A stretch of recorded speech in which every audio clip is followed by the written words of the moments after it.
I will tell you that in 2022 through 2023, they leaned very hard on me to be quiet. I mean, to the point where a president of the society showed up at my home. That's scary. Yeah. So, yep. Like threatening? No, in a very nice way.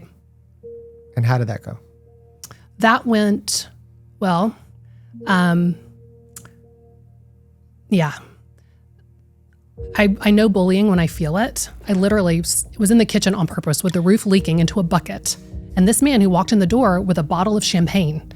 And I'm like, you don't know your audience. Like, I'm all in. I've emptied my bank accounts and you're bringing me a bottle of champagne telling me to be quiet? Like, this is not resonating. And that was one of those moments where, am I someone who's going to just back down because I'm scared?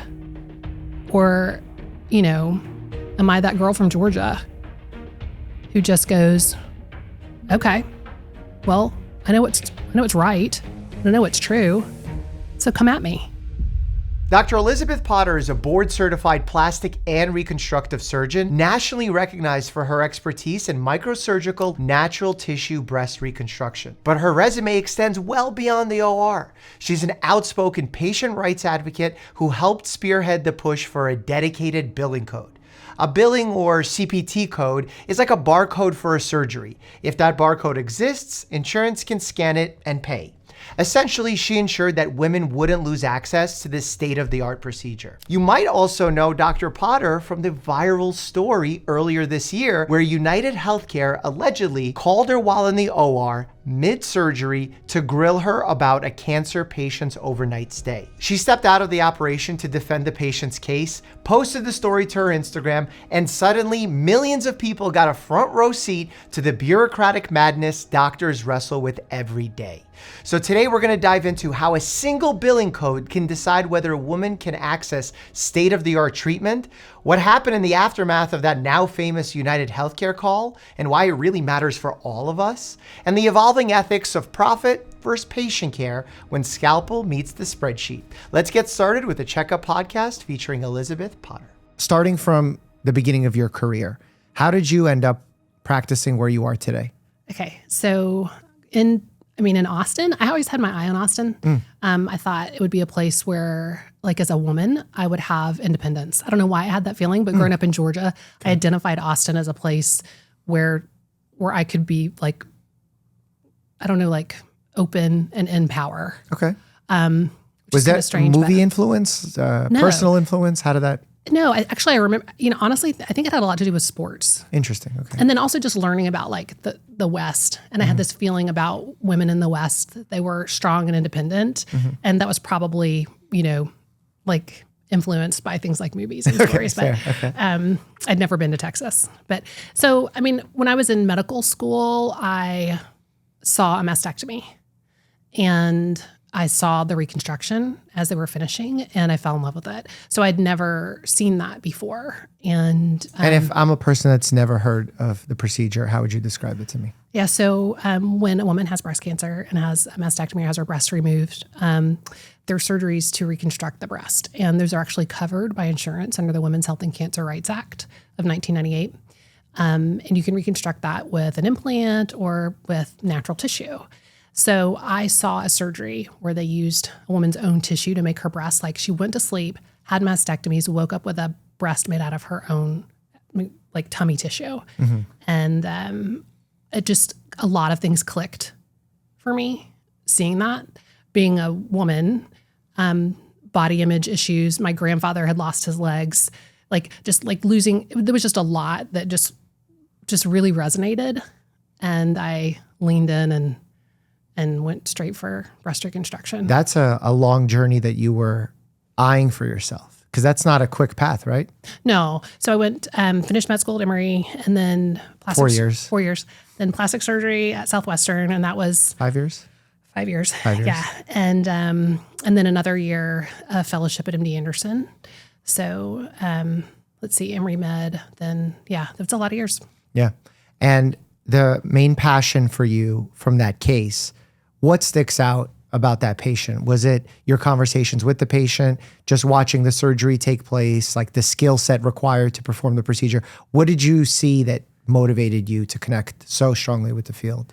I think it was, so I felt this feeling in the operating room where it felt very controlled and like harmonious. It was like a zone. I felt that I was in the zone. Yeah, I was in a flow state. Even as a medical student, something was like the bells were ringing and the birds were singing. And I'm like, something is special here. But it was really rounding on that patient afterwards. So she had traveled from the West Coast to Atlanta to have that surgery.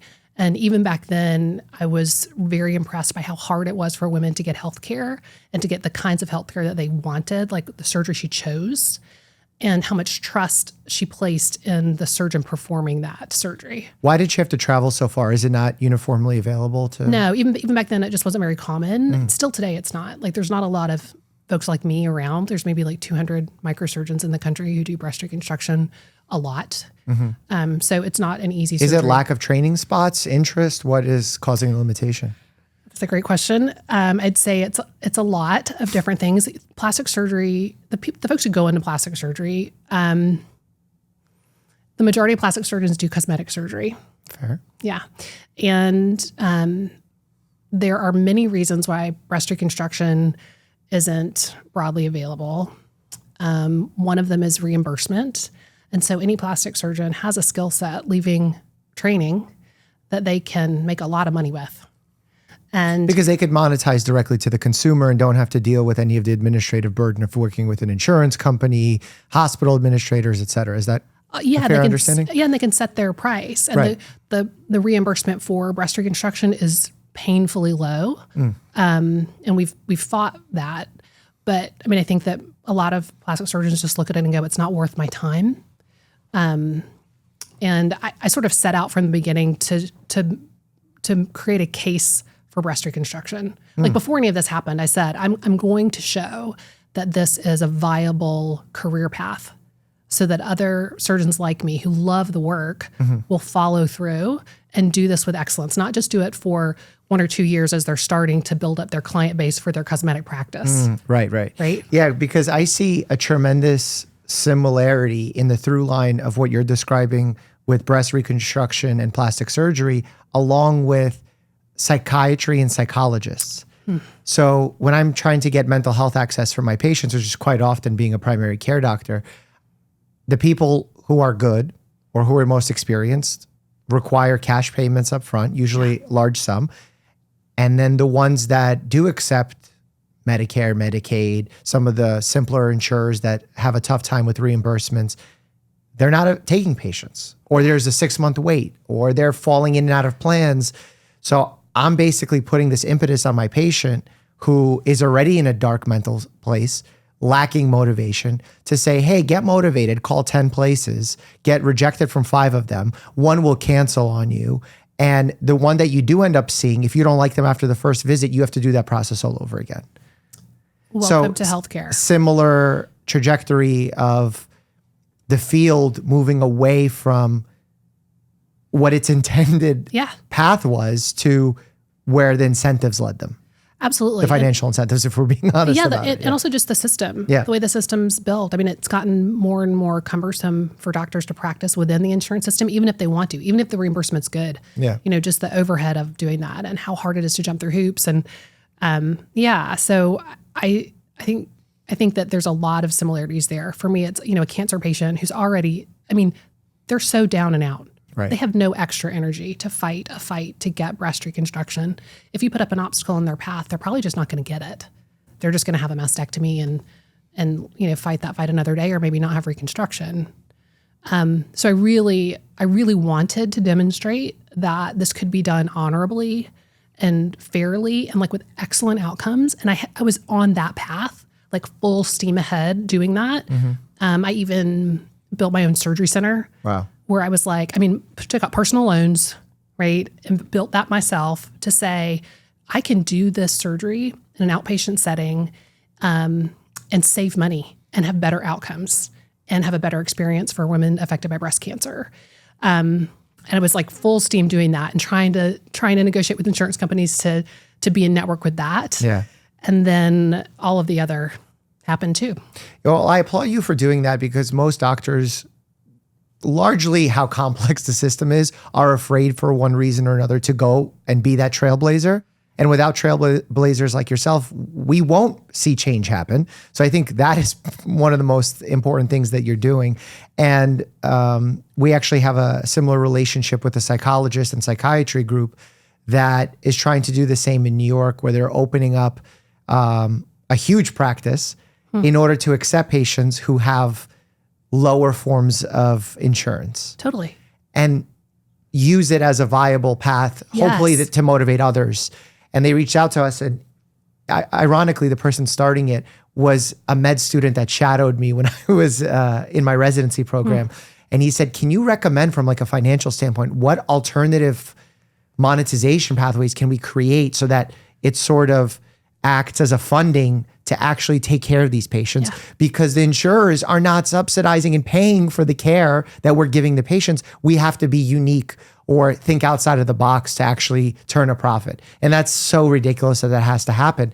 What strategies did you use in order to fill that gap or subsidize the care so that everyone's getting good quality care, but you're still having a viable business plan?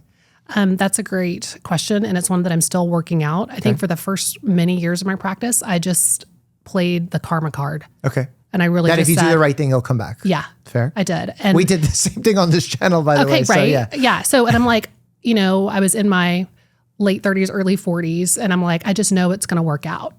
And I've never met someone as, committed to this as I am, and I'm just going to do the right thing, and the world is going to see that. And I would use the money that, if a case paid me better, I would do the other case for free. And I never turned anyone away, Medicaid, Medicare, TRICARE, all of it. I never have. And I tried to negotiate with insurance companies to get better payments, and that was just impossible. Was it you doing it as an individual, or did you have a group of local people that you were working with in the same specialty? I hired consultants and paid a lot of money to do that. And, it's so frustrating. You know how this works, that in the same zip code, like I can find out what other doctors are paid for the same surgery that I'm doing. And I'm underpaid in my zip code, and they just don't.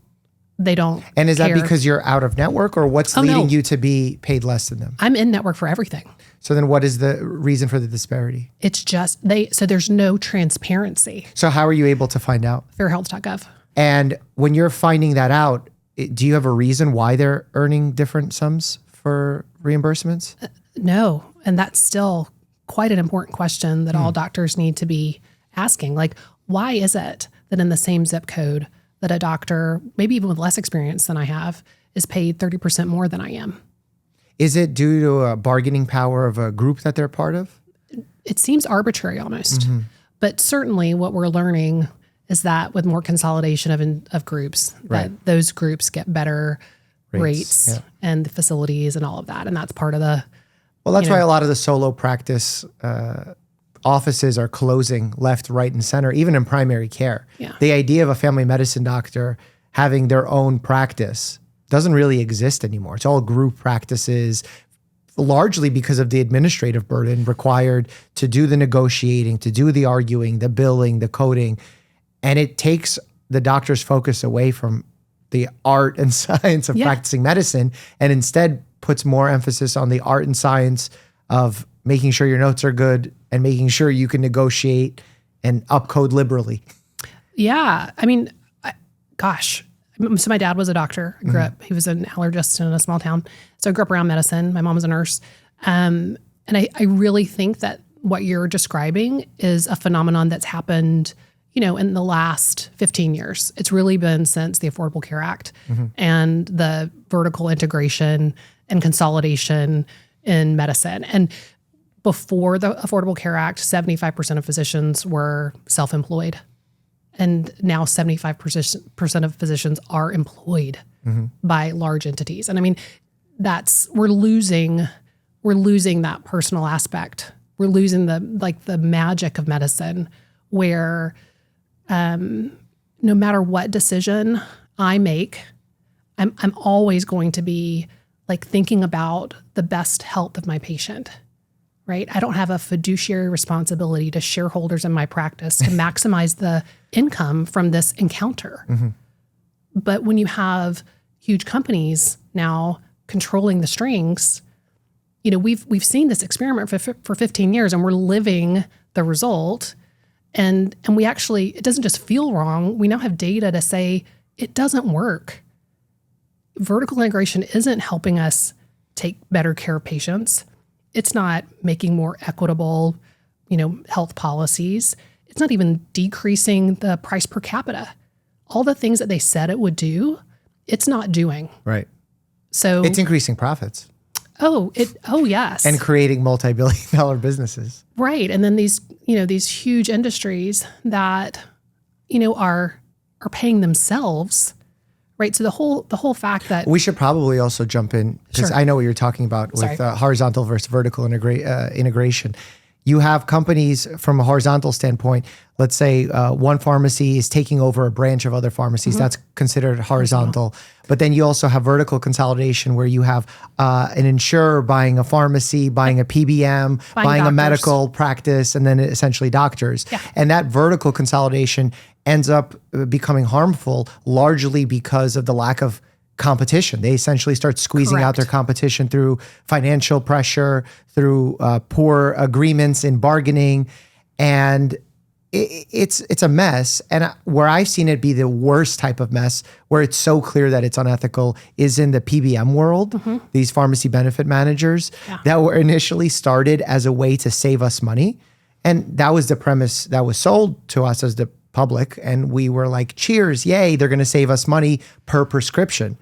And then it started being a business where they said, okay, if we save you $2, we'll take $1.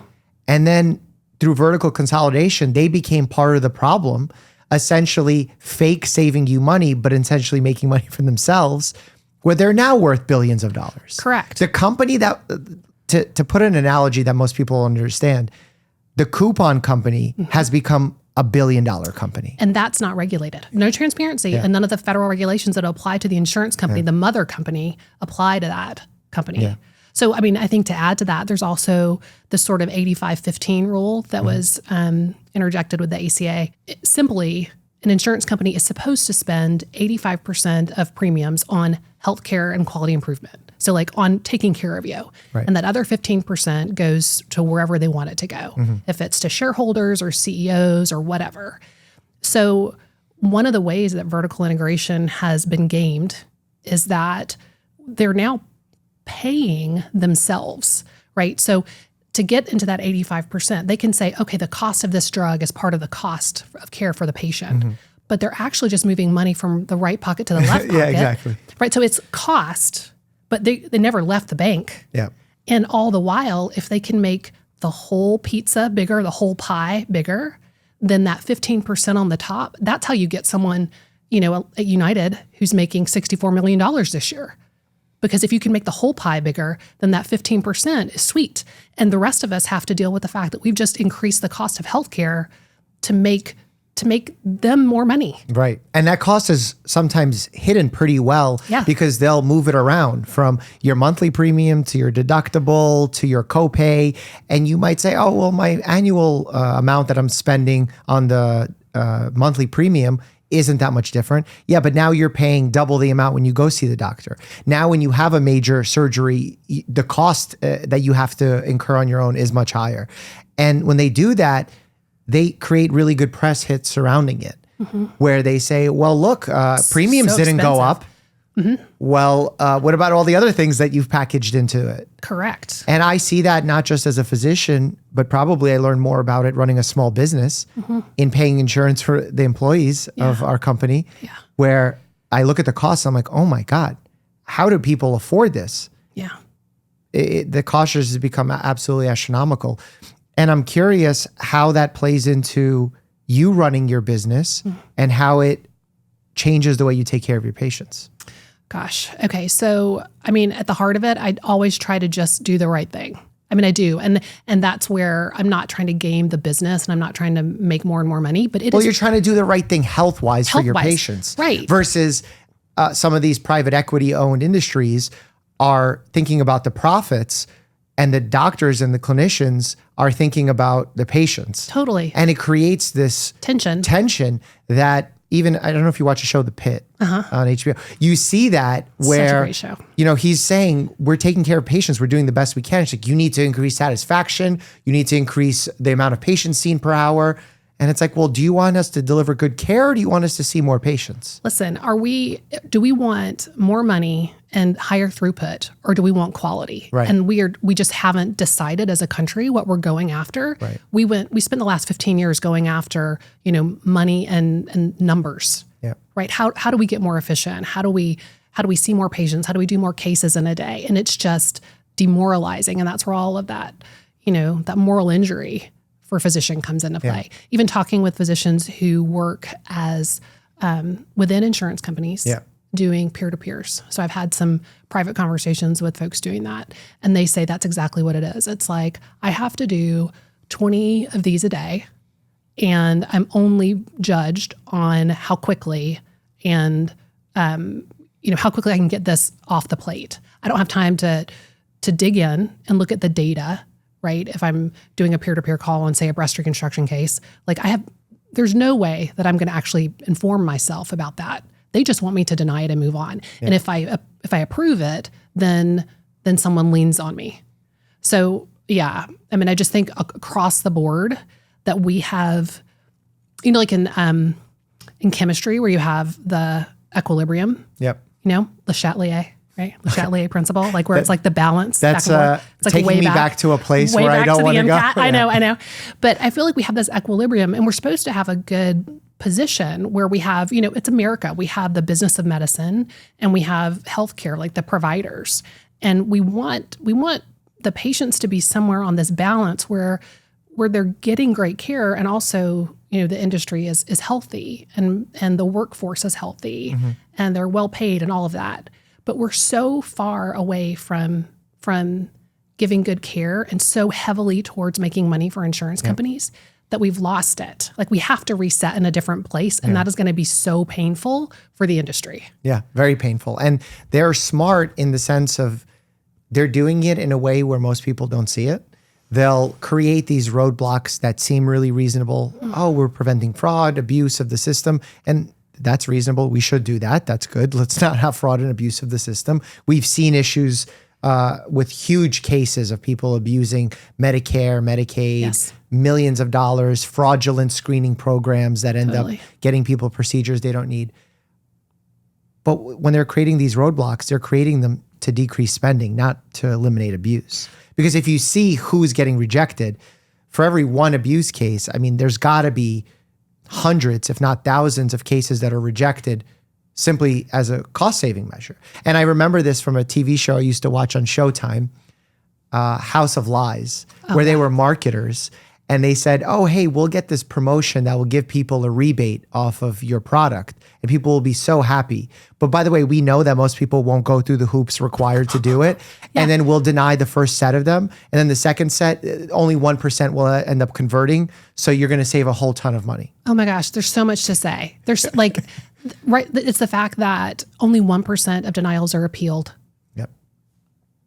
So say you want to decrease fraud and abuse. Well, they're not just decreasing fraud and abuse. They're denying everything. Yep.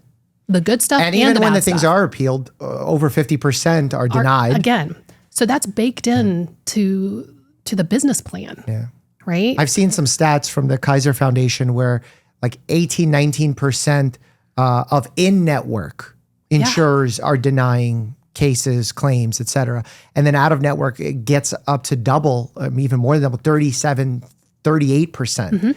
Think about the number of that. It's over 3 out of 10 claims are being denied.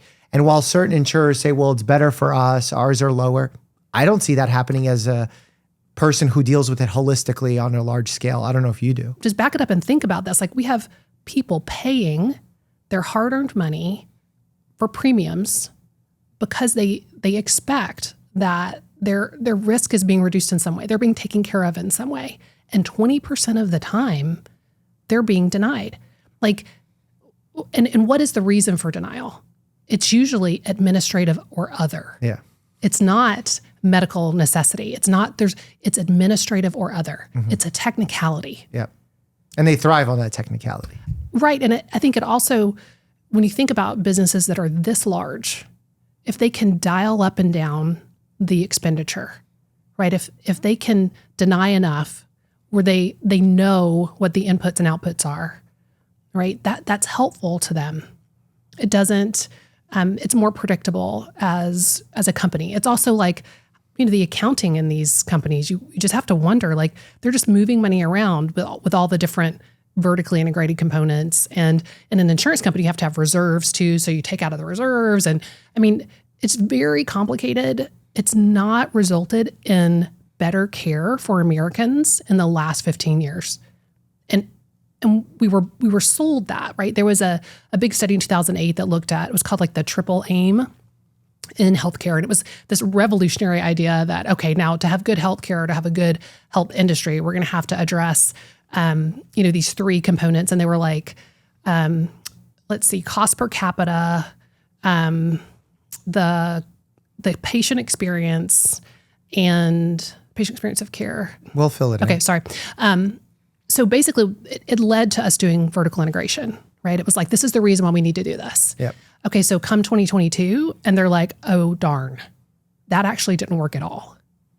And now they've added in, we actually need to look at health equity, and we need to look at the workforce health, because we didn't think about that before. And we've set ourselves on a course that we're crashing. And then in 2022, Congress, asked for the RAND Corporation to look really hard at that. And they did this study that's so dry and so boring to read, but so eye-opening, because it's like, oh, let's look and see. Did insurance company consolidation help health outcomes? Looks like it didn't. Okay, let's look at, physician ownership by insurance companies. Did that help lower costs? Looks like it didn't. And they just go dispassionately through all these things, and it actually hasn't helped. So can we just admit it, that this whole creating monopolies of insurance companies has not helped us, and we need reform, and I think we need competition and transparency. Yeah, all important factors. And I want to get back to your story. So you wanted to open up this practice that was doing things the right way, working with all insurers, perhaps pro bono at times. What was the journey like starting it? Troubles, issues, hurdles that you faced along the... Yeah, I think, just the funding for it, that was hard. It's hard to start a practice, a solo practice. But I think when you take excellent care of patients, like the money was coming in, and I do a lot of volume because I take care of about 40% of the women in Central Texas with breast cancer. Wow. I do 20 cases a week. See, in a normal week, just me in clinic, I'll see 60 patients, and that's on 2 days. I do about 500 cases a year. So like just in volume, it did a couple things. It made me excellent. So there are great things about doing a lot of work. It made me take deep flap surgery from a surgery that took me 12 hours to taking me 4. Right? So like I love that, and I'm all about efficiency and safety for patients. And that improves safety because less time under anesthesia is helpful. 1,000%. Yeah. And I would never have been able to do that if I had been cherry picking only the cases that paid me a lot. So by taking care of so many people, I was able to like get better at this. So it seemed okay. It was okay for the first 5 years. And then reimbursements just started to go down and down and down. And then there was a big reimbursement change where they made the code the same. Yeah, they made the code the same. And that's when I first stepped into kind of advocacy and wound up in DC, just saying this is ridiculous. That's also when I first felt like, are you guys kidding me? I'm a doctor. What did it shift to and from, and how did that impact percentage-wise your practice? Okay, so the reimbursement cut was like over 50%. And the danger was that it would be cut to 10%, so by 90%. Wow. Yeah. And we know that. And what was the initial coding for that then looped in your new code as well, or Right. your previously new code? So there was a CPT code 19364, and that code says breast reconstruction, and it includes any free flap, and that could be a surgery that takes all of a woman's muscle, or one that's super elegant and leaves her able to use her muscle, right? It just didn't recognize the difference between those things. And then the other code was an S code, S2068, and that was the code for the very elegant surgery. So when the societies decided to combine those codes together, and they actually put under the descriptor for 19364, they included like all of the elegant things and the garbage things, and the reimbursement stayed at the garbage rate. Right. Right. And I'm like, why are you doing this? What was the major organization's reasoning for making the change? You would have to ask. Did they put out any statements about it, or? I would say that was a very difficult couple of years. And there were some meetings that were very difficult. And I think that today that the American Society of Plastic Surgeons has evolved from the place where they were when they agreed to that coding change with the AMA. But I still have a lot of strong feelings about the fact that it ever happened. And they never allowed the code to be, like they still haven't recommended that the code be rewritten. They've just allowed for the existence of an option. That world is very dark. The world of the CPT code and the AMA is very dark. And I mean, by the way, the coding book is, it's published by United. It's Optum and the AMA. And the AMA makes what, $200 or $300 million a year on that? There's a vested interest in continuing that status quo there. So, I mean, we could have a conversation about RVUs and how doctors are not, I mean, that it's broken, but people are heavily invested in the status quo. From a lobbying perspective. Lobbying, but also just the existence of, I mean, we're locked into a system currently with RVUs that doesn't value physician work. Like all it values is, for me as a surgeon, like the time in the operating room, like the malpractice and the overhead. It doesn't reward me for doing surgeries that have better patient outcomes. Like the patient is even factored in. It's that system, and for folks who don't do procedures. Yeah, for us in primary care, it's strictly numbers. It's a quota game. It's basically. ridiculous. Yeah. I mean, for my dad who's an allergist, it's like, really, you guys, you're thinking about really complicated things. You're spending a lot of time meeting with people who have a lot of complicated intersecting systems at once. This is why concierge medicine happened. Of course. Right? And that makes complete sense to me, because we have, you get what you value. We set a system in place that doesn't value that physician work. And so everybody's played the game. All of us. Right? We're trying not to. And I mean, physicians everywhere are fighting it. And we're trying to still provide care. But you can't not pay physicians and expect that patients are going to get great care. Like it just doesn't work that way. Well, once the incentives change, you're just pushing people away from performing good work. Or being doctors at all. And then now we're going to have a shortage. Yeah. I mean, let's just play it out, right? We will learn a lesson. Will we learn from the lesson? I don't know. But I think we're all in the middle of learning a lesson about healthcare in the U.S. It's ugly. Yeah. So you were saying that it's not just the lobbying efforts, the RVUs. You were saying that there's more involved on the back end from these CPT codes and the AMA's role in this. Yeah. I mean, I just think that, I'm not a conspiracy theorist, but having spent a year and a half of my life advocating for a coding change, I spent a lot of time in D.C. and heard a lot of stories and saw... I wanted the right thing for patients. It was clear that we needed to reimburse appropriately for surgeries that helped patients. And we're talking about women with breast cancer. People on both sides of the aisle agreed. And it always came down to money and the codes. Always. The government was like, we won't price fix, we won't price set. I'm like, what are you talking about? Like, you guys do that all the time. You put a number on it. Say what's too little to pay and what's too much to pay. Like, don't overpay, but don't underpay. Right. And then, the CPT system that editorial panel and the way it works is just so broken. I mean, sending out a survey to 40 surgeons in the United States asking, do you perform DIEP flaps, just like randomly to plastic surgeons, and how much time does it take you? Like, this is not science. This is not the way that you come up with a system that rewards or that guides reimbursement. So the differences between the codes as how they used to exist, if you could lay that out in a simple way for me. This code represented this type of procedure. This code represented a higher level of procedure. Why was that considered higher level? What benefit did it give to patient? And what has now been taken away by grouping the two codes? Okay.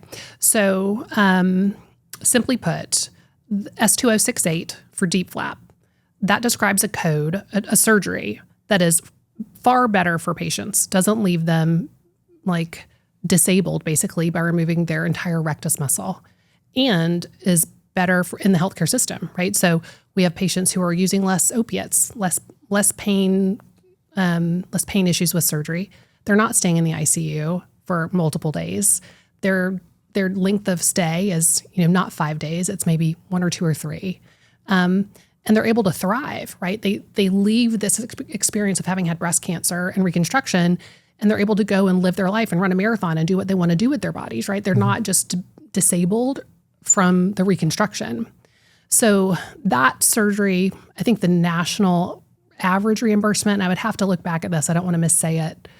I think it was around $20,000 for a DIEP, around that. And it might have been like 15 to 20. The reimbursement rate for 19364, $2,700. Okay.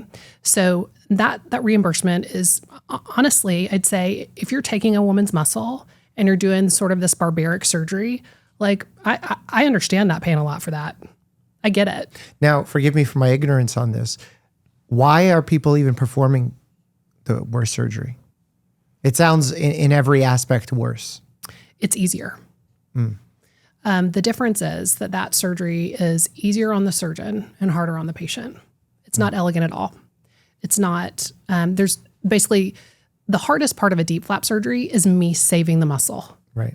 It's really hard and delicate. And I'm getting right up against these blood vessels and I'm protecting them so that I can save the muscle. In the other surgery, they just cut the muscle out and they never, and the vessel's inside it. So yeah. Is the field in general moving away from that older procedure? That's hard to say. Yeah, that's hard to say. Is that a push that's being made? We've made that push. And I think in our efforts with coding for that year and a half, we made that case very strongly with the American Society of Plastic Surgeons. And now I think it would be much more common for people to acknowledge the difference between the two. But our specialty has a long way to go. It's incredible that in a day and age where we have just a superior treatment available, and yet we're saying, well, the other one's cheaper, so we're just going to do that one, when it has worse outcomes, and it seems like every sense of the idea of giving someone medical care. Exactly, and that's why I was like, this can't be. If I could just make you understand, then we would change it. And so the win that we got at the end of that year and a half was that they kept the existence of the S code. So CMS agreed. The CMS so it's said, like a modifier? No. So the S2068 exists now. So CMS said, it's a very long and complicated story, but the government got it. And they said, the only thing we can do here is mandate the existence of the code. The S code. That's the only one we have control over. The CPT codes, that's up to your society and the American Medical Association. And we do whatever they tell us to do. That's just how it's always worked. So those two organizations would have to agree that that all of these surgeries weren't the same. So it's very, very telling that the AMA and the American Society of Plastic Surgeons wouldn't do that. And so still today in 2025, 19364 describes all of those surgeries. They didn't do what they could. The government did what they could. CMS said, we'll keep this code. Because I made the case to them, we made the case. We just need this option. The AMA and the ASPS aren't moving. We don't know why. It doesn't make sense. But please, So when you write them or have meetings with them, what happens? for the first year and a half, when I first did this, like the first phone call I made to the ASPS, they didn't even know what was going on. Like I sent an email to one of the presidents and he was like, I'm not aware of this issue. I mean, this is a cosmetic surgery society. Sure. They didn't know what they were doing. And then I had a lot of meetings and got, I hired lobbyists myself and I got surgeons from around the country to call the ASPS and other societies to weigh in and make the case for patients. And we got patients involved and they started to evolve under pressure, right? But that was not comfortable for me at all. I mean, there may have been a video that circulated of me that was circulated by the ASPS that was labeled disparagement. And it was me talking about this issue on social media where I said that they should do better. And they circulated it in what way? Via email. Saying what? Saying that I was disparaging the American Society of Plastic Surgeons. Because they were offended. Mm-hmm. Okay. Yeah, they didn't agree. So I'm just saying, like, if today they would say we support DIEP flaps and we support microsurgery that doesn't hurt a woman's muscle, I will tell you that in 2022 through 2023, they leaned very hard on me to be quiet. Mm-hmm. I mean, to the point where a president of the society showed up at my home. That's scary. Yeah. So, yep. Like threatening? No, in a very nice way. And how did that go? That went well. Yeah. I know bullying when I feel it. Mm-hmm. And so I stood in my kitchen and my husband was there and one of my dear friends who is also an Olympic athlete, and I just wanted witnesses. Mm-hmm. And she watched. It was me standing my ground for patients. And I made the case. And I just said, I'm not stopping. Like, here I am in my house. Like, I literally was in the kitchen on purpose with the roof leaking into a bucket. And this man who walked in the door with a bottle of champagne. And I'm like, you don't know your audience. Like, I'm all in. I've emptied my bank accounts. And you're bringing me a bottle of champagne telling me to be quiet? Like, this is not resonating. And the hope was that you'd stay quiet and they would continue doing these codes? Yeah, there were meetings where they said, we have looked into this and it's not in the interest of our members. This is not in the best interest of our members. And so what they mean is cosmetic surgery, right? They looked at the number of microsurgeons, the number of folks doing breast reconstruction, and we're such a minority in the whole society, right? There's 8,000 members and there's just a couple hundred of us. But my point to them was, but there are patients. If you are going to be my society, then you have to care about this, right? And so there was a Zoom call where a lot of folks chimed in and weighed in, and they laid out their case for why they didn't want to change this code. And it included things like they didn't want to, quote, open up the codes, which means they don't want anyone else. They don't want any other codes to be looked at. So they were protecting all the other codes in plastic surgery. Like they didn't want to put a precedent in that these codes are right. They said open to modification. Yeah, they said, whenever they look, if they open up this box of worms, they're going to decrease reimbursement for everybody, not just for you guys. Right? And I was like, But why would they decrease reimbursement? Well, their case was that the government does that when they open that historically. But I mean, I think this sounds just like a threat. This just sounds like gaslighting, right? Yeah, it sounds like the opposite of what would happen. Correct. And that's the opposite of what actually did happen because I didn't shut up. And I just went another direction. I went straight to CMS and the lobbyists did their job and lots of lots of members of Congress weighed in and were supportive. But no, the society, they had their reasons. And the first time I saw them really come around was when we had our meeting with CMS. And they sat there. I think they saw the fact that I got a meeting with CMS, right? And we had literally thousands of people writing letters and we formed a coalition of nonprofits. They had to show up with a different statement. Mm-hmm. And there's no sub-organization that works specifically with breast reconstruction? No, there's the reconstructive, like the Microsurgery Society. It's really small, and around breast reconstruction, they kind of seem to do what the ASPS told them. Specifically with regard to that surgery, the person who was the president of the society or the former president of the Reconstructive Society was still performing that surgery, the one that removed muscle, Right. and like advertising it. I mean, that's how much they cared about this issue. It was like, okay, if you're not performing the better surgery, Don't speak for them because we won't say who that individual is. But if I ask them, why are you still performing the surgery where there's a better one available? What would be their response? that's the one I know to do. Even though it's significantly more harmful for your patient. I think so. It's so much harder. It's very hard to do perforator flap surgery. I mean, the focus it takes. I mean, but I would say it's better to do nothing than to do a surgery that removes a patient's rectus muscle. It's better to just send them to someone who knows how to do a better surgery.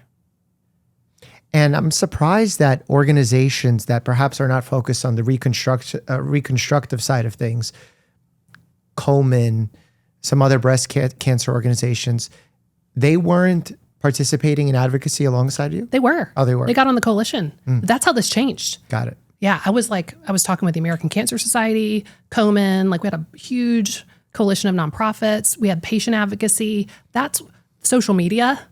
That's why this changed. Got it. Because I got nowhere with the traditional paths. Nowhere with my society. Instead, I paid for lobbyists and I went to DC. And how did you said social media, how did you use social media to make this happen? We just had Instagram Lives and we talked about the issue and introduced it to patients and just said, write your Congress people. And then we made that easy for them. I went to the Hill with patients. It was a huge movement.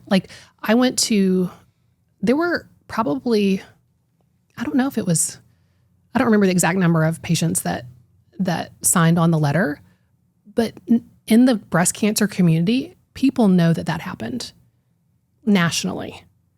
That they were a huge force for change. And that taught me about, the power of the patient and the power of social media. I have to ask, how does one hire a lobbyist? Well, I just called them up and they were 1-800 lobbyist? Where do you find a lobbyist? No. So, I asked some friends, and a friend who was familiar with the issue said, you should call this person. And I called, and that lobbyist, they were great. And they saw the issue for what it was. And like everybody, they had an experience with breast cancer in their family. And they went to the mat for us. So they basically get you connections with people who are in charge of making these decisions, the committees, Congress people, senators. Is that how it works generally? Yeah, well, they got connections with the offices and asked for meetings. And then I would show up to DC and go have 20-minute meetings. And you're not getting compensated for this. I want people to Oh no, I'm paying for the privilege. Yeah. Right? I'm paying a lot of money a month for this. It was actually $10,000 a month. Wow. Yeah. And you had this success. You got CMS to hear you out, to make the change. What did that victory feel like for you? That felt like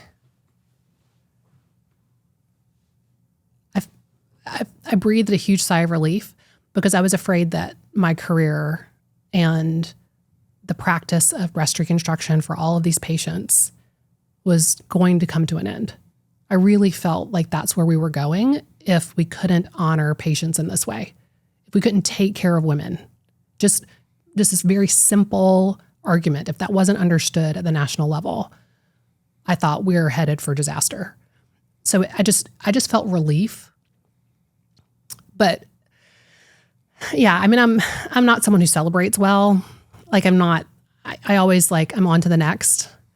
But since that time, I know that that's changed women's lives around the country, and they've told me that, and I've heard from patients, and I'm proud of it. I wouldn't change that. I wouldn't change it for the world. It definitely got me ready for United. because literally, like, I'm not scared. Yeah. That was like a warm up. Yeah. And when United reached out and I felt those feelings in the moment, yeah, I had all the feelings. But I also had an experience to draw on where I was like, I've been up against somebody before. I've overcome before. Yeah. And I know who I am. And I'll take it back. I was scared. But I know how to do this. Well, if you weren't scared, something was wrong. Right? But yeah, and it's also like, so I'm glad, and like so many things in life, I'm really glad for the experience that I had advocating and dealing with societies and people who bullied me, right? I'm glad for that experience. It made me stronger, and it made me ready. This is missing in society quite often. Purpose. But you're like exponentially elevating that purpose. You're showing up for your patients as best as you can to accept all insurers. You're performing procedures pro bono. You're being the best doctor that you can by minimizing time that the surgery needs, how much time the patient's under anesthesia. And then you're like, well, I'm not doing enough. And you're like, I'm going to put my own money in to lobby to get this foundational change to happen. How do you drive yourself to do all this? What's your motivating principle there? When you say it, it sounds much more impressive than it feels on the inside, but I think it's just... Well, I think you should feel it. It's bigger than I'm even saying it. It's, I feel my sense of purpose deeply. And this is like, this kind of conversation is like this is where my superpowers are, right? Because there is something deep inside me that just says, do the right thing. And I like the hard thing, right? I like finding out who I am. I like the experience of getting uncomfortable and going, like, recognizing that that's an opportunity. And I also know that that's not something that everybody's willing to do. And so that makes it feel like it's a place to make change, right? Because if I'm not willing to do it, who else will be? It's hard to explain. But how do you develop that moral compass? I think that goes back a long way, probably. I think that I listen to patients and I'm listening to what they need. And they don't just need a good surgery. They need for me to care about their whole path, right? And I do. And so for me to care about patients with breast cancer, I have to care about doing a surgery that's healthier for them. I have to care about insurance too. I have to care about their financial health. I have to care about how, the hormone blockers make them feel. Like, sure, I'm a plastic surgeon, but I'm also just a human trying to lean in as best I can where I've got influence. And that feels good to me. So like I learned somewhere along the way how to, like, in a very meta way, kind of cheer for myself. I didn't do that when I was a kid. I was always motivated to work really hard, but I wasn't, like, internally proud of myself. I can now look at myself and go, I'm glad you're doing that. I know it's hard. And that sounds really weird, but it's motivating. Like, even in the hard moment, I know who I want to be. And I'm proud of myself for doing the hard things. If you had to give advice to someone that was listening right now that wants to develop that, is there any tips you can give them? Gosh, yeah. Get to know yourself. Really get to know what drives you. And don't judge it. Like, just figure it out. When do you feel good? When do you feel like you're in your zone? For me, like, there's specific things that I do every day that get me ready, and figure those things out. I think accepting discomfort, being willing to be in those moments, and looking for opportunity. There's so much of this is about perspective, right? You don't have to go out and seek some experience to do this. Like, just live your life. And in those moments where you feel like there's a challenge, just say to yourself in that moment, what's the opportunity here? Why does the universe keep presenting me with this challenge? What have I not learned yet? How can I get better? How can I make other people better? How do I change the temperature of this room? Right? What's the legacy I want to leave? I mean, I literally think about these things all the time, and I'm open with my friends about it and my family. I think maybe even just... How do they react to it? They love and respect me now. But I mean, to the point where... I mean, I hope they loved and respected you before. No, they do. But I just mean, I think it's what I value, right? Like when I, spent my savings on lobbying and all of that, or even going up against United, having conversations where I would say, I'm not going to leave you an inheritance, but I'm going to leave you a legacy. And that sounds like a line, but I mean it. Like, I don't have kids. I don't want to leave here with a bunch of money. I want breast reconstruction to be different because I was here. Now I want healthcare to be different because I was here. I want the way that Americans interact with insurance companies to be different because I was here. So, yeah, there were those times when, the nieces or nephews were like, you're never around, And yeah, that's a sacrifice. And, I do need balance just like everybody. But I know that my family is proud of me. Yeah. And that means a lot. I mean, I'm just a kid from Georgia, like my family was very humble, and I've always known what it's, my family means a lot, and where I came from means a lot. So, yeah. It's hard because you look at yourself as a kid from Georgia, but you're much more than that.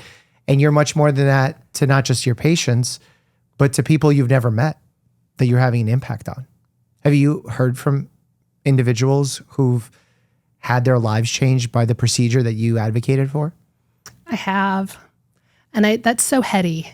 Yeah. Right? And I would love some advice on how to process that from someone who has this impact around the globe, but I'm just so thankful for that. And it's reinforcement. It helps me know I'm in the right place, and I receive that, and every individual matters. And that just, it's like, why be on social media? Why even do this? Well, you can affect more people. There are people who need to know. I think it affects me. I hear from people all the time, and it's almost like unbelievable. All I can do is I kind of put that to the side and just keep moving forward, trying to do the next right thing. Right. Right? Because I feel intensely that I'm in a zone. I'm in my purpose. I'm on the right path. And it's like all those times when I told people, where it's uncomfortable, there's an opportunity. I'm like, oh my God, I need to there must be so much opportunity. Yeah. This is so uncomfortable. Right. It's so uncomfortable. But yeah. Do you ever feel like you're in a video game and the stamina bar keeps dropping, but then every time you get one of those letters or statements from a patient, it kind of refills it like a little booster? Even just last night, on the plane, lately, sometimes I get, again, me saying I'm not scared is not accurate. I am scared. I have moments that are more scary than others, and I've had some of those recently. And I worry about, the pressures being applied to me. And I saw some comments that were posted on a video that I did, I don't know, a month ago. Okay. And it was like, keep doing what you're doing. It might be scary, but you're changing the world for the better. Those kinds of things. Or, just last night, reading those things made me less nervous. That's real. I'm actually really thankful for the community that has rallied on social media. I'm not just giving, I'm definitely receiving. Yeah. That's powerful.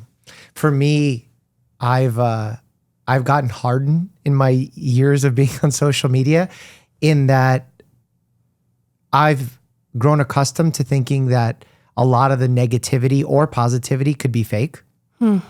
Bots, people who are unwell, people from other countries trying to distort communication in the States.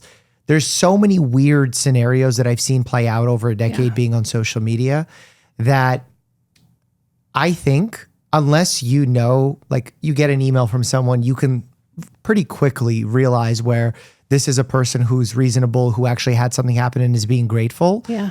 Versus comments on social media. I think it's much harder to gauge its authenticity. So for me, I've actually, to protect myself, have disconnected even from the positive comments on social media for fear that I'm being driven by the comments, whether they're positive or negative.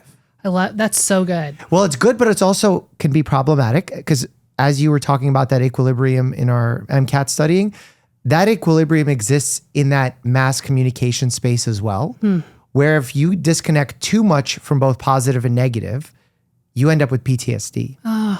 PTSD, patients who suffer with PTSD, a lot of times will try and pull back their emotions so hard to not have one of those outbursts or negativity spells that they actually don't get enjoyment either. So you have to be very careful of don't let it impact you, but let it impact you sometimes and try and strive to seek some sort of balance there. And it's very messy because we're humans after all. I'm just taking this all in. I'm trying to like press record in my brain because I mean, I have so much to learn about this. And I feel like I know when things feel healthy and when they don't. And there are times when I just have to put my phone down. Yeah. I can't. Are you good at that? Because I'm bad at that. I'm bad at it. Okay. I'm bad at it. And I'm always like, is there something that I need to be like addressing or I'm going to think on that. I think that I tend to be someone who's detached. Like that's been my coping mechanism my whole life. You know, I've been able to just like cut the emotion off and do the work. Right. And so, which is what healthcare training basically inspired us to do. So much wrong. There's so much pathology. Yeah. So, you know, I mean, I've been on social media a little bit of time, but I haven't had a lot of attention until really this year. So in that period of time, I've actually felt like an emotional engagement, like from me, or like I felt safer to like be emotionally involved in the work that I'm doing. I don't know if that makes sense. It does. But yeah, because you struck a nerve. Right. Maybe it just resonated so deeply where I was like, I needed that encouragement. I try to have enough purpose for it not to matter how it lands. Right. Even I don't want to be scared of the reaction. Right. I just want to be so sure about the message and the truth of it that I'm good. And that's the power, right? And that's the thing, like with my patients who have cancer, and I'm like, oh, but you get to control the response. Like as long as I'm good there, I'm good. But there are moments when, like last night, when a comment, maybe it's from a bot, but maybe the universe sent me a bot, you know, to make me feel good. And I'll take it because it felt better, you know? Well, that my fear is, will I feel badly when I see the opposite? Oh, no, don't. If you see the opposite. Well, no, I'm just saying in a hypothetical. I know, but I'm just saying from me to you. Like, I just want, you know, if this is like my gift to you, it's like, just hear my voice going like, no, just put that one to the side and I'll delete them. Like, I'll block somebody. Okay. I'll block somebody. If they come to my space and insult somebody there, I mean, no, thank you. No room for that. We should give listeners some context. 2025 has been a unique year for you, to say the least. Tell us what happened, how this year got started in such a social media frenzy that it was. I made a post, like other posts I've made in the past, but it resonated pretty broadly. So I was operating and got a call from an insurance company, UnitedHealthcare.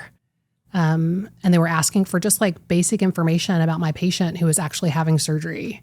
And it was just so absurd that they needed her diagnosis and wanted a justification for her overnight stay, like in the middle of operating. They reached me in the operating room. The absurdity of it made me post. And I just said, this is what happened today.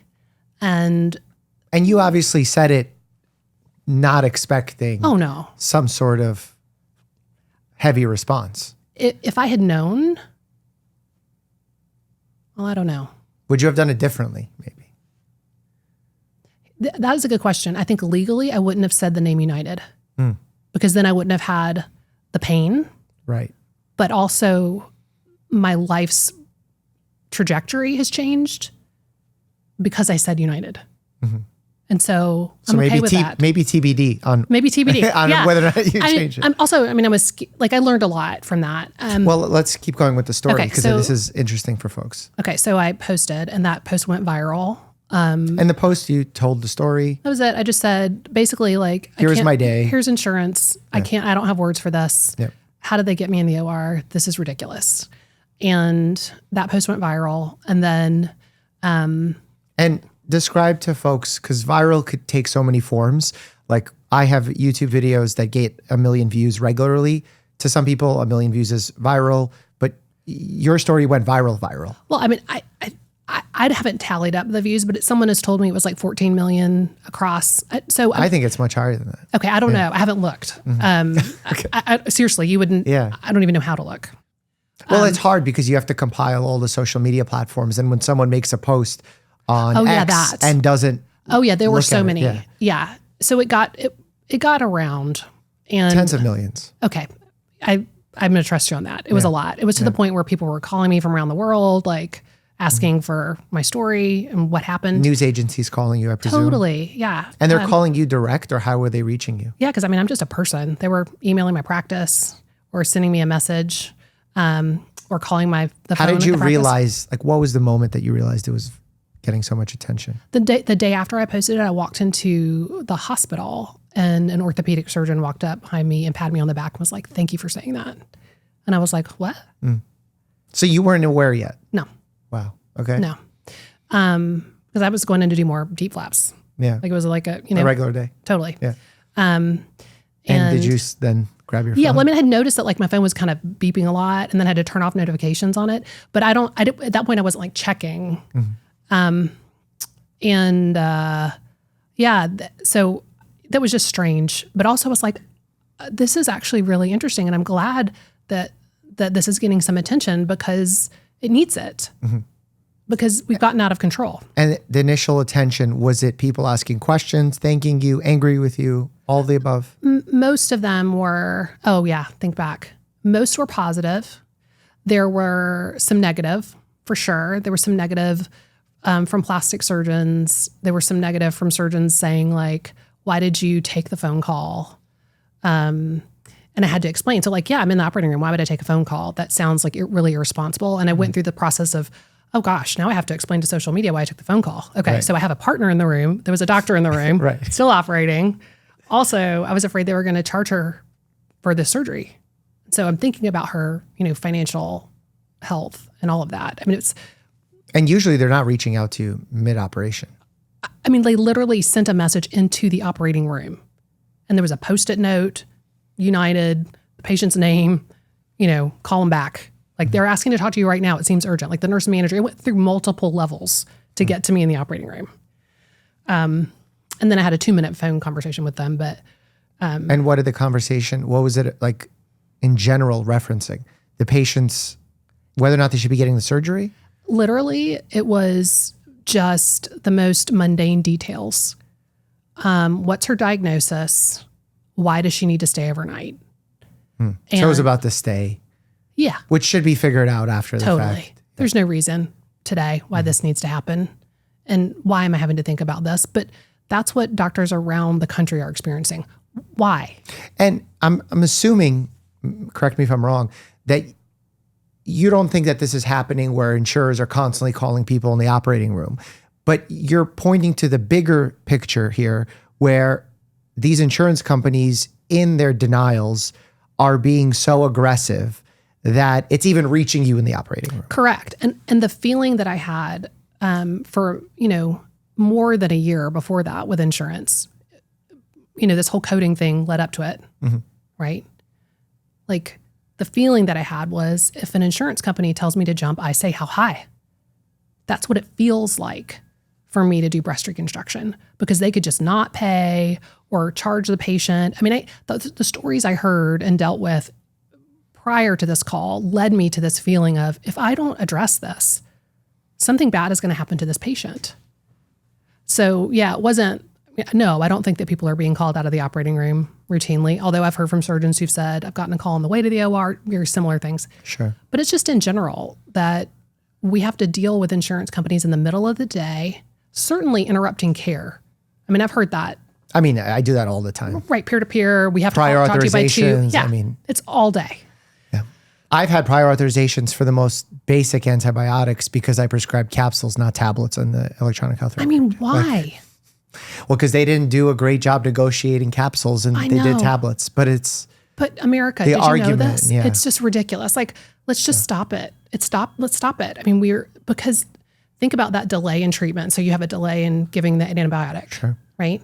That has a medical outcome. And at some point. And how do you quantify that?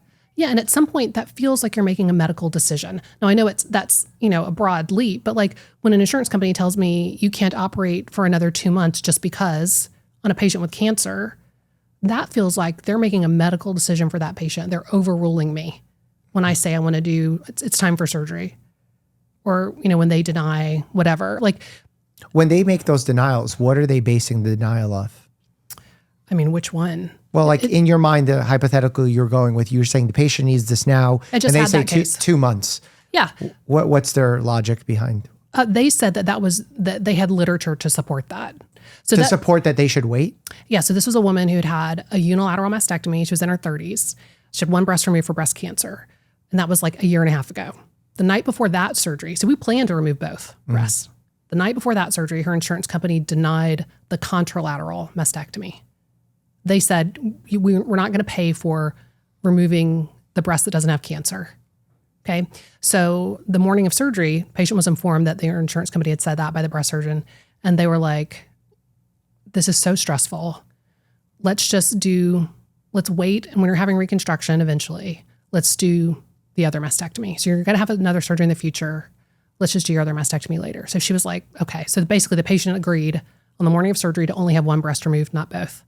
And the reasoning by your calculation to remove both was what? Well, the patient's so high risk, family history.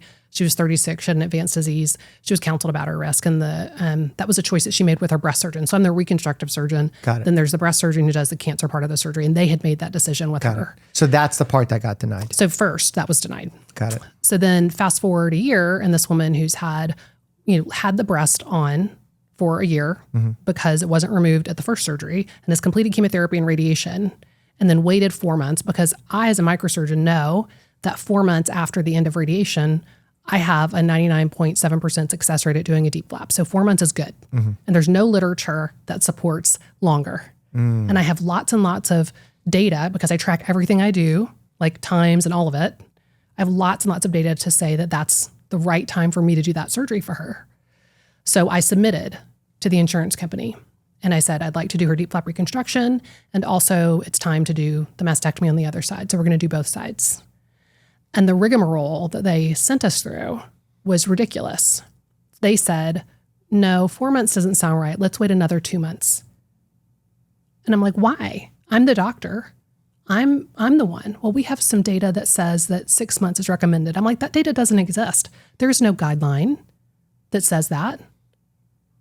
Right? But I had to go through multiple calls, finally get on the phone with an oncologist. Finally, I got an oncologist and explained to the folks that I could do this at this time.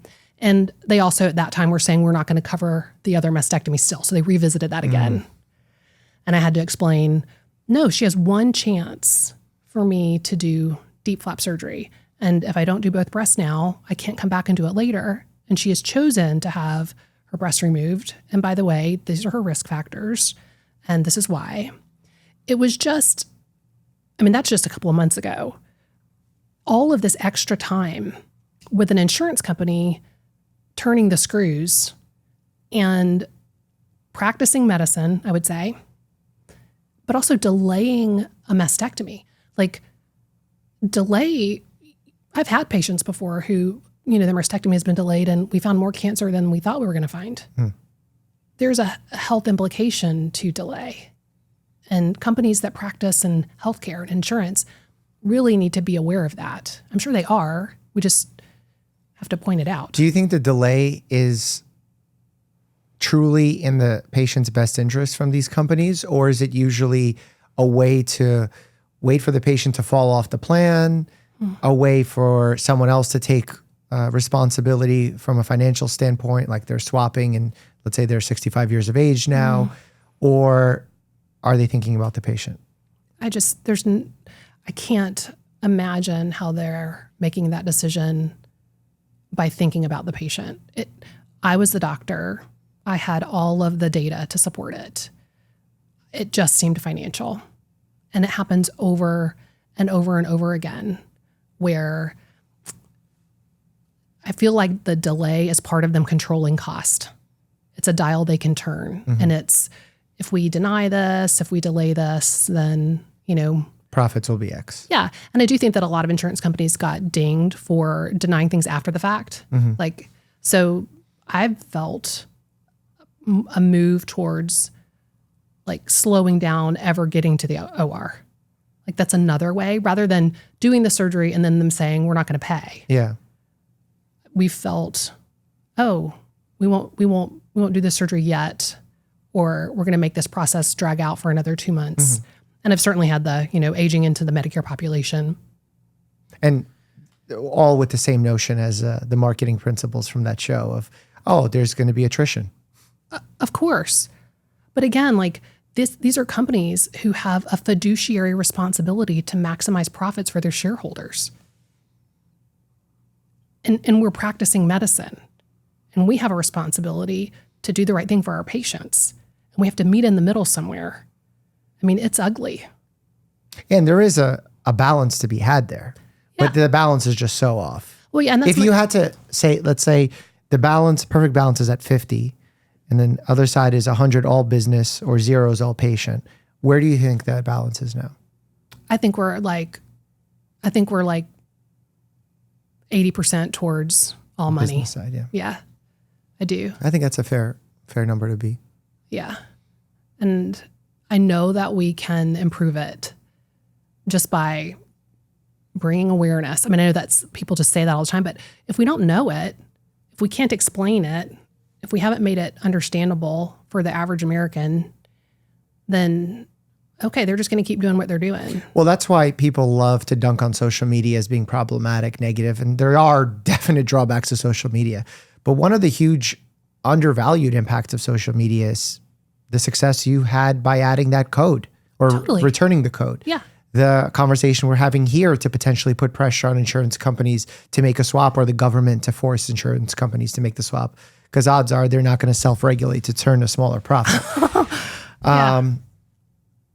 So I think this is a great avenue for it.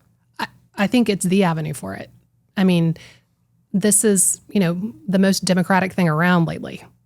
All voices being heard. And it's there's good and bad, but let's get the information out there.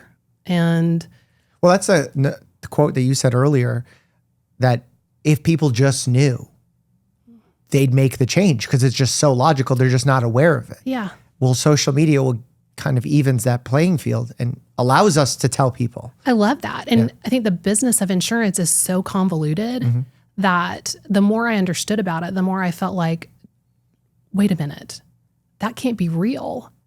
I want the public to know about, the 85-15 rule. And I want the public to know about vertical integration and what that means, so that we can all apply pressure for better. And even, I'm not saying I know the solution, but let's talk about it, right? There's a lot of other options out there, and there are insurance companies who are trying to do better. Yeah.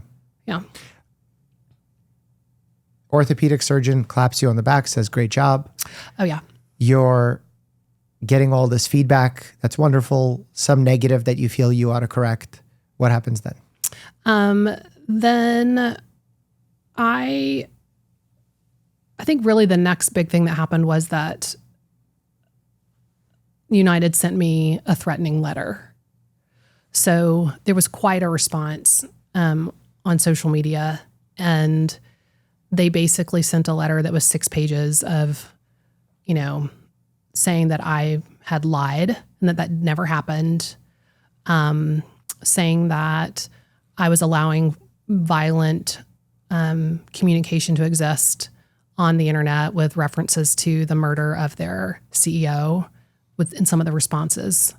It was just a whole litany of of things we think you've done wrong here. It was just gaslighting gone wild, right? How'd you feel when you get that? I got in the middle of the night and I was scared, but also my heart was racing, and I'm like, what is going on? I read it through and through. And did you agree with any of their criticisms? No, I truly didn't. And I knew that what I said was true.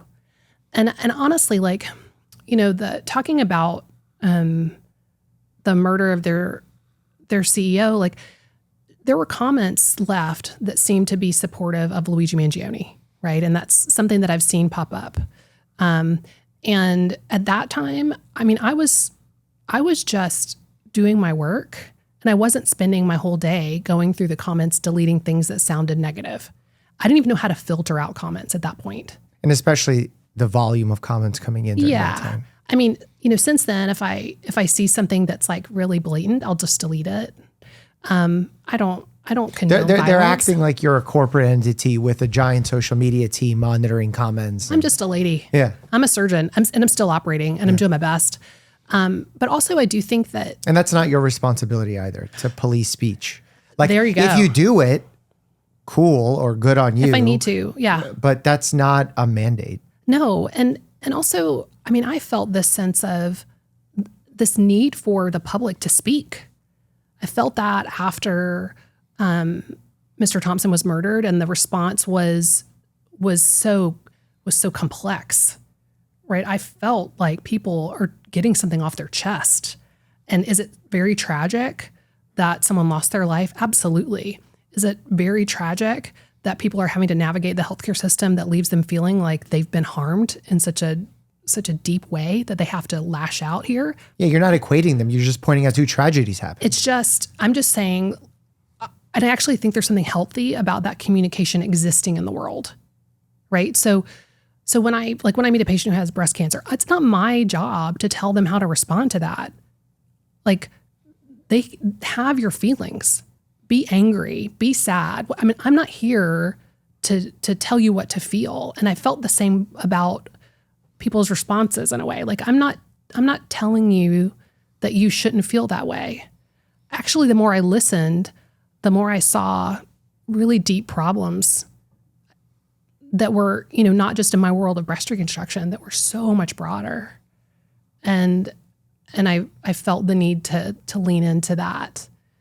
But that letter was, that was scary. And again, here I am saying I wasn't scared. Yeah. Well, it's okay to be scared. That's normal. Yeah. That morning I went out to my car and I texted my sister and told her, and she said, we're house girls. That's my maiden name. She's like, we're house girls. Just give them hell. And I contacted an attorney who was amazing. And then we went from there. Now, in taking on United in this battle, because it's become a battle of sorts, had they reached out to you and said, we want to make sure this never happens again. We feel like some miscommunication happened, but we want to do better by our patients, and we want to include you in that revolution. How would you have felt if they've done that? I would have loved it. I would have loved it. And I would have been like, oh my gosh, when and where? Let's go. I'm going to go to Minnesota, right? Like I'm in that, let me tell you what I've learned. Why do you think they chose not to go down that avenue? I honestly don't think that they, for whatever reason, were really engaged with who I was or what I was doing or who my patients were. Like, I don't even think they realized that I'd been advocating for access to breast reconstruction through insurance. Like, I'm on your side. I've actually been going to the mat so that patients don't have to go out of network and cash pay, right? I probably do 1% of the breast reconstruction for United. Like, when you back in the napkin calculations, like I do a lot of breast reconstruction for them nationally. So I just don't think that they knew that I was not a bad actor. And they thought I was someone that they could bully. And they probably, honestly, I think they thought, what's the quickest way to make this go away? Because it's been a rough couple months for us and we don't need this publicity. Mm-hmm. But, you know, I had a different kind of reckoning in that moment. Yes, I care a lot about insurance and I care a lot about my patients and I care a lot about advocating for access to reconstruction. But there's some moments where, you know, I just feel like I'm being asked who I am. And that was one of those moments where, am I someone who's going to just back down because I'm scared? Or, you know, am I that girl from Georgia who just goes, okay, well, I know it's right. I know it's true. So come at me, you know? Yeah, and I also don't even understand what the ideal outcome is for them. I really think it was for me to be quiet. You know, I think they send these letters out. Maybe it's that they see what I see now, which is that. And you made the letter public. Well, that was great advice. And I think sometimes just letting someone's words, you know, speak for themselves. Like if you're in a meeting and someone says something really nasty, just pausing and letting it echo in the room for a moment. That's kind of what this was. It was like, okay, let's just let everybody read it and see how United talks to a woman who's devoted her life to taking care of women with breast cancer through insurance. Let's just let that hang out there. And it felt wrong. And people felt that with me. Yeah. It feels like, zooming out from this example, that crisis PR folks are not great at their jobs. Who was advising them? Because it almost would have been a good story. Oh my gosh. And still, here's the thing. It still can be, guys. Yeah. Like it still can be. You agree that there's something wrong. You're passionate about patient care. They describe themselves as passionate about patient care. Why not come together and do something meaningful? Even if it's not 100% of what you hope to achieve, there's got to be some middle ground of making progress in at least a positive direction. Like as bad as it's become, right? Yeah. So I don't know why that approach was taken. That's very interesting. I read, I'm a Reddit person. I like reading negative comments on Reddit as my hobby to make myself feel bad at night so I don't sleep. But I was reading a few comments of people pointing out that the insurer likely called you because of some rule that exists in Texas about inpatient versus outpatient stays and how outpatient observation is different than inpatient based on the number of nights. Was that the reason why this whole mix-up happened, or is it deeper than that? I think it's deeper than that. Okay. Yeah. I mean, I don't buy that, but. Yeah, this just happens so often. I remember this is probably this week or last week that I was seeing a patient who on ultrasound had a 1.5 centimeter mass in their liver that they said better examine through MRI, recommend further imaging. And I order the MRI, it gets denied because my interpretation of the interpretation by the radiographer wasn't in my note. But the note is connected to the report. Yeah. And I don't know why. And again, all of that is just another hiccup where they're like, oh, it's a hiccup that will get solved. It's like, but the more hiccups you have, it's like the same way when you're trying to create a good user interface. Like the electronic health records, we all agree is crap. Ugh. But for example, Apple has done a great job with cell phones, right? That's why people love Apple. So the more clicks it takes to get to something, the less you want to use it. Totally. So here, instead of more clicks, they just have more steps. And they call them hiccups or administrative blunders or what have you. And don't you know that they know that that's slowing it down? Of course. Right. But it's, again, I can't prove that. Yeah. That's my assumption. Or maybe they are saying, well, we're trying to do it for reasons X, Y, and Z, but there is just this added benefit that is being neglected. So to me, if I'm running an organization and this is me running my own, let's say, organization that's doing insurance, someone accuses me of that, and I am firm in that profits aren't the reason why I'm doing it. I will then say all the profits that are gotten from surgeries that didn't happen, procedures that didn't happen, will go to serve X causes. Because we want to make sure that it's clear that we're not doing this for the financials. We're taking all of our incentive away from it. But that's not happening. Again, though, I mean, I love that you're framing it in this way because I do feel the opportunity and the discomfort, and there's still time, right? I mean, United specifically has had a leadership change. Their CEO stepped down. There's, one of the board chairman came back. Like, I know they're looking hard at their company. I know they are. Well, it's a shitty position for whoever's in charge because you are not someone running a nonprofit. You're running an industry that is facing a reckoning. And are you going to be the person that does the right thing and cuts your business? Or are you going to be the person that drags it along until the next person works so you can get your bonuses and payouts, et cetera? Again, they're not a nonprofit company. I know. How do we expect them to just have an internal reckoning to make a big change? Well, if they're not going to do what's right for patients, they shouldn't be in the business of healthcare. I mean, I agree. It is the business of healthcare, but I mean, I would say it would be a good investment to make a pivotal change right now. It's kind of like, private equity versus like long-term investing. Like when you're thinking about private equity, it's like, I got to turn this around and get out of it in 5 or 7 years. You do different things. Why don't you just recognize that this is a long play, right? Do what's right for the next 20 years. And I'll help. I mean, I'll help. Lots of us will help. But we can't keep doing more of the same. Yeah, it's hard to get doctors in your corner to cheer you on when the business is functioning as is. Yeah. No, and I think we need competition, and competition brings out the best in everybody. And it's, we need something in the market other than what we have now. And incentive change from government could also be a role here. Totally. But I think that also with the ACA that, physicians couldn't own hospitals, I think reintroducing that, I think that creating space for the direct care model, which is, like concierge care, but different. I think that making a space for that with employers would provide a lot of competition that would be very healthy. Yeah, I have no idea where this is headed. But after you were in your car and you talked to your sister about taking on the challenge, what came next?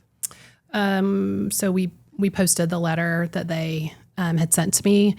And there was a week of me weighing that. Like, is this, my attorney told me this may be difficult for you. Are you sure you want to do this? And I decided, yes, we're going to do this. And then the response was really overwhelmingly positive and supportive towards me and appalled at the insurance company treating a doctor and patients in that way.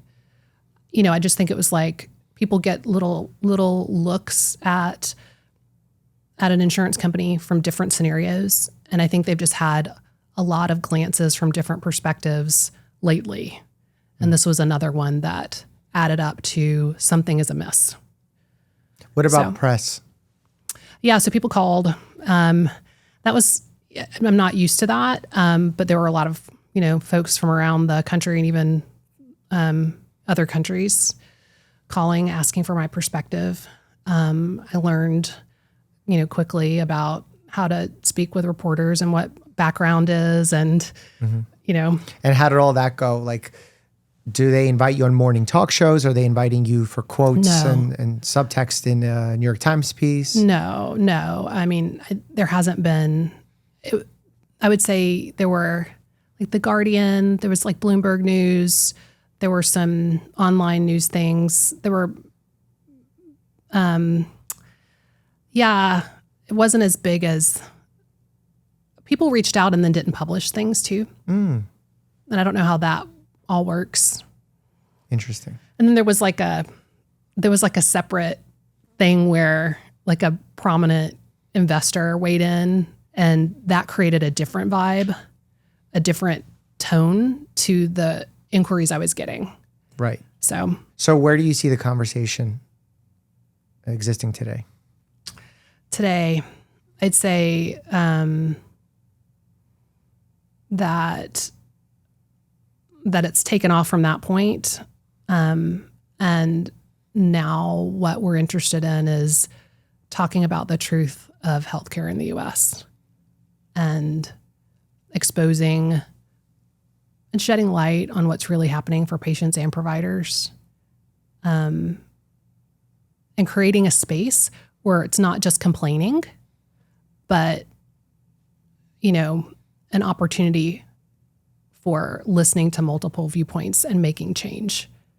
Like, I feel like I personally have found something that I'm supposed to be doing, and I'm glad to have that. It's a privilege for anyone to care what you think about something. And I take that responsibility really seriously. And if I'm going to speak about it, I need to do my homework and be adding. So I think the conversation is I don't know where it's going to end up yet. Well, I guess it leaves open a part 2. Yes, it does. For our conversation to see where it went and how change actually happened. At least I hope happened. Yeah, that's awesome. What's the takeaway from the journey thus far? If you had to tell yourself 20 years ago, hey, be prepared for X. For me, the takeaway is know yourself and get in that zone and know what it feels like to be in your purpose. Yeah. The takeaway for me is like, you're okay. Just keep going. It's funny you say know yourself. I have one tattoo, and it's know thyself. Oh my God. But that's like, I only get this one, so far as I know, body and life. And like I'm going for the resonance. Like I want that frequency where it feels like I'm at my best and I'm having the most impact. Like both things are true. And then I want to exist in that space. Fair. Yeah. Practical tips for providers and patients dealing with insurance blunders. Anything you've learned along the way? Get on social media. Okay. Yeah. Seriously. Loudspeaker. Yeah. Get on social media. The truth is an absolute defense to libel. Don't elaborate. Don't embellish. Just speak the truth. Let people know. And I think that has real power. And don't accept a denial at face value. Appeal. Yeah. Yeah. With, I believe the last number I saw was $220 billion in medical debt in the United States, which is these numbers are over 6% owe over $1,000 in medical debt. I mean, the numbers are staggering. It's staggering. And those numbers do not accept. Don't just write the check for the bill that comes in the mail. Yeah, fight it. Negotiate it down. There are companies to help with that. I think there's even apps out there that help with that. Like, look for prescription drug companies. Totally. Mark Cuban's company. Yeah. GoodRx is one. Blink Health. There's so many that are trying. Again, that's why social media is great, because it's just some people aren't aware. I mean, the crazy part of me being a primary care doctor is it's not enough for me to know the condition, have a good line of communication with the patient. explain their treatment for them, the treatment options, what to do if it doesn't work, but then also printing out the GoodRx coupon for them because they don't have a printer. So like all of these things are part of healthcare now. Yeah. And a lot of people say, oh, AI is taking care over healthcare. I'm like, oh, maybe it's a tool that we could use it somewhere. Let's use it where it's actually beneficial to all of us. Yeah. If we're going to use it in primary care, let's use it so that I can spend more time face-to-face with my patient, not with the computer. Right. If we're using it in insurance companies, let's use it to decrease the amount of denials from administrative bullshit, where it can identify administrative bullshit and not issue the denial. If we're going to use it in imaging, let's make sure that it's imaging that is checked by a human as well, so it's not increasing rates unnecessarily of procedures, of diagnoses, et cetera. So we just need to be careful and make sure that we're not villainizing tools. We're not villainizing industries either, because this conversation, what I hope it doesn't land for people is all insurers are bad or insurance industry is evil. It needs to be a tool that is used appropriately and in balance, as you said, with the chemical equation that I no longer remember. I love that. And insurance is really important. Yeah. I mean, as someone who practices breast reconstruction, I rely on the Women's Health and Cancer Rights Act, which says that the surgeries I do are covered by insurance. I mean, insurance is so important. I just want it to work well for patients and providers. It's not that we want to throw it out, right? Yeah. Yeah. At the end of this, I want to just give you credit that you could have had an incredibly successful career charging cash for your procedures, for which I'm sure you're outstanding at. And you chose to go about it in the most problematic, difficult, hurdle-like way. And instead of running the marathon straight, you're skipping it, you're jumping it, you're swimming it, you're crawling it. And applause to you, because that's not an easy journey. And I know it's tough, especially for someone who's experienced what it feels like to have social media just descend upon you. So, Oh my God, that's awesome. You're the best. Yeah. Thanks for this. Well, thank you for your honesty. Where can people follow along the journey and support you in your future endeavors? So I'm mostly on Instagram and TikTok. I've got to get on YouTube. What's your handle? Dr. Elisabeth Potter. Dr. There you Elisabeth go. Potter. And is there a book somewhere on the horizon?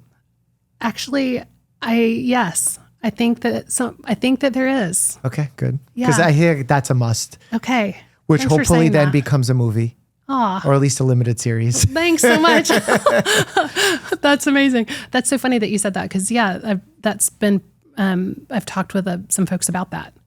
So we'll see. Well, what's the title? Let's brainstorm the title. Okay. I don't know. Well, I like this. Okay. We could do a live brainstorming session. Okay. I like live brainstorming. Okay, so when friend becomes foe. Ooh. Too dark, perhaps. Too metaphorical. Scrubbed out, plugged in. Oh my God. You're good at this. I love this stuff. Scrubbed out, plugged in. That's good. That's not bad, right? Because then That's you went really social good. media and That's really good, not bad. actually. And it's also like, I want doctors to get on social media. Yeah. Like, we need good doctors on social media with good information. all right, we'll leave that as our working premise. I like it. That was a good one. That's All right, awesome. well, thank you so much for your Thank you. time. Appreciate you. An insurance company calling during a surgery is a big mistake. Click here to see more mistakes that happened in and out of the operating room for real. And as always, stay happy and healthy.